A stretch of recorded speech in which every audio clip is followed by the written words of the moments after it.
Hey, all right. So I'm kind of calling a little bit of BS today because I have a problem with a lot of the ideal client avatar or, um, yeah, like customer, whatever. I forgot all the different things that people call them. But when people talk about like, you have to know everything about your dream client, I kind of feel like a lot of it is a waste of time. There's a lot of like start your business 101 courses that spend so much time on this that I think people get kind of hung up on it. And I definitely did. And I wrote like, her name is Sarah and she shops here and she has a cat and a boyfriend. Like, no, I never used that. I never met a Sarah. It didn't really matter. I think a lot of this is a waste of time.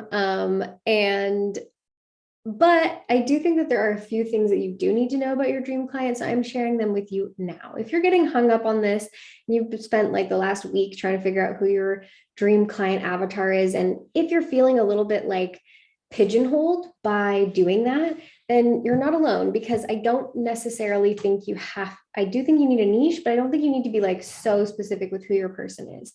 So some of the things I don't think are important are like, how old are they? Like, okay, yeah, you kind of want to know, are they retired? Are they in university? Are they, moms? Like, get a general range, but I don't necessarily think it's also important. I have clients in tons of different age ranges, and it's not relevant to my product. So unless the age is relevant to your product, I don't think you need to worry about that.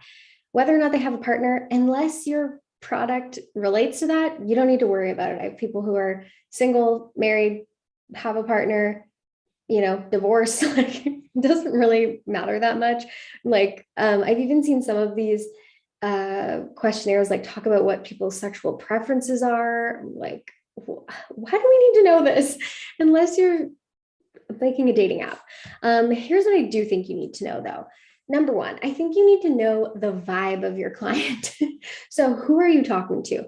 One of the things that I do think knowing about your dream client helps you with is who you're having a conversation with. The way I'm talking to you right now is different than how I talk to my grandma, kind of. And if my audience was full of all grandmas, I probably would talk a little bit differently in my videos, in my emails, in my writing style. So, what I actually really think works well is for creating content, have one person in mind. Maybe this is like a friend or someone you met at an event once or whatever, who you thought was really cool and you would love to work with. You're like, they would be a dream client. I really like them. This is the type of person that I want to work with.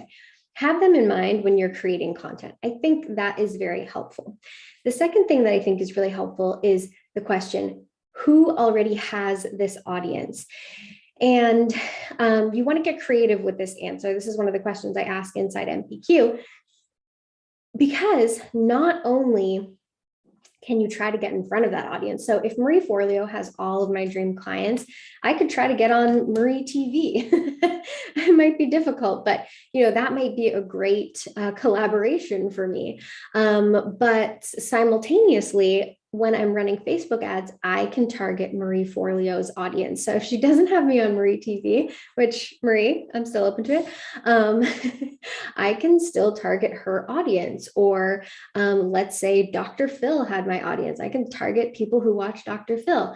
Or let's say Lululemon already has my audience. I can put my ads in front of people who like Lululemon or Whole Foods or Fabletics, or like I could go on.